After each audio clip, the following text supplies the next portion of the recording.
નવસારી મહાનગરપાલિકાના વિકાસના દાવાઓ પર ચોમાસાના પ્રથમ વરસાદે જ પ્રશ્નાર્થ ઊભો કર્યો છે। શહેરના ઐતિહાસિક લુન્સીકુઈ મેદાનમાં રમતવીરો અને યુવાનો માટે અંદાજે 4 કરોડના ખર્ચે તૈયાર કરાયેલો આધુનિક સિન્થેટિક રનિંગ ટ્રેક લોકાર્પણ પહેલા જ ધસી પડ્યો છે। સામાન્ય વરસાદમાં જ ટ્રેકનો એક ભાગ 1.5 ફૂટ જેટલો બેસી જતા કામગીરીની ગુણવત્તા સામે ગંભીર સવાલો ઊભા થયા છે। કોંગ્રેસે આ સમગ્ર મામલાને ભ્રષ્ટાચાર સાથે જોડીને સત્તાધીશો પર આકરા પ્રહારો કર્યા છે।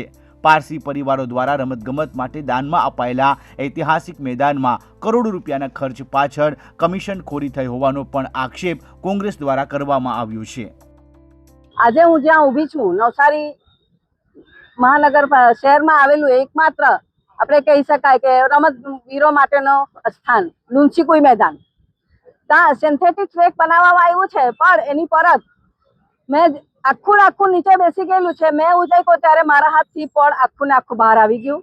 એવું લાગે છે આ પોલમપોલ છે, ભાજપની જે સરકાર છે ડબલ એન્જિનની, તેનું પોલમપોલ જેમ એ લોકો વેચાતા ધારાસભ્ય અને સંસદ સભ્ય લઈને સરકાર રચે છે તેવું જ અહીંયા બી ખાઈકી થયેલી છે અને મોટું ભ્રષ્ટાચારનું ગંધ આવી રહ્યું છે। તો આ તરફ નવસારીના મેયર આ ઘટનાને સામાન્ય માટી બેસવાની પ્રક્રિયા ગણાવી રહ્યા છે અને ટ્રેકનું સમારકામ ઝડપથી પૂર્ણ થઈ જશે એવો વિશ્વાસ વ્યક્ત કરી રહ્યા છે।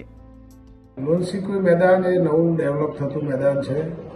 ત્યાં રનિંગ વે માટે જે ટ્રેક બને છે એમાં માટી પુરાણ ખરું થયું છે ને એટલા માટે જ અમે એને બંધ રાખ્યું છે, કારણ કે અમને ખબર હતી ચોમાસા દરમિયાન એક માટી બેસે અને 1.5 ફૂટ જેવું જે રનિંગ વે છે એના પર બેસી ગયું છે એક સાઈડથી ને હમણાં સાંજ સુધીમાં જ્યાં જ્યાં આવી જગ્યા પર બેસી જશે ત્યાં એમને ફરી સરખું કરી દેવામાં આવશે।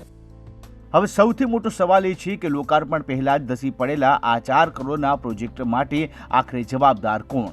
શું કોન્ટ્રાક્ટર અને સંબંધિત એજન્સી સામે કડક કાર્યવાહી થશે કે પછી સમારકામના નામે સમગ્ર મામલો દબાવી દેવામાં આવશે?